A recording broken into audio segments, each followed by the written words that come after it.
యేసు రక్తమే జయం పరిచర్య ప్రైజ్ ద లార్డ్. ఫిబ్రవరి 21వ తేదీ 2025. ఈరోజు దేవుని వాక్యము, యెహోవాను బట్టి సంతోషించుము, ఆయన నీ హృదయ వాంఛలను తీర్చును. కీర్తనలు 37వ కీర్తన 4వ వాక్యము. మన దేవుడైన యెహోవా పరిశుద్ధుడు, మన దేవుడైన యెహోవాను గణపరచుడి. తన యందు భయభక్తులు గల వారి కోరిక ఆయన నెరవేర్చును, వారి మొర ఆలకించి వారిని రక్షించును.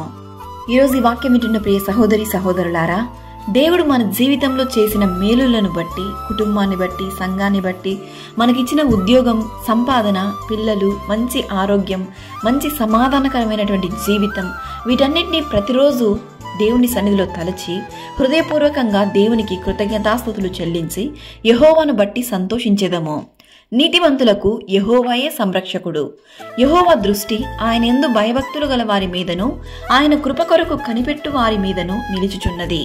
ఆశ్చర్యమైన ఆలోచన శక్తియు అధిక బుద్ధియు అనుగ్రహించువాడు ఆయనే. ఈ దినాన నీవు దేవుని సన్నిధిలో ప్రార్థిస్తున్న ప్రతి ప్రార్థనను దేవుడు ఆలకించి మీ హృదయ వాంఛలను ఆయన నెరవేర్చునుగాక. సకల ఘనత, మహిమ, ప్రభావములు యేసయ్యకు మాత్రమే కలుగునుగాక. ఆమేన్. God bless you.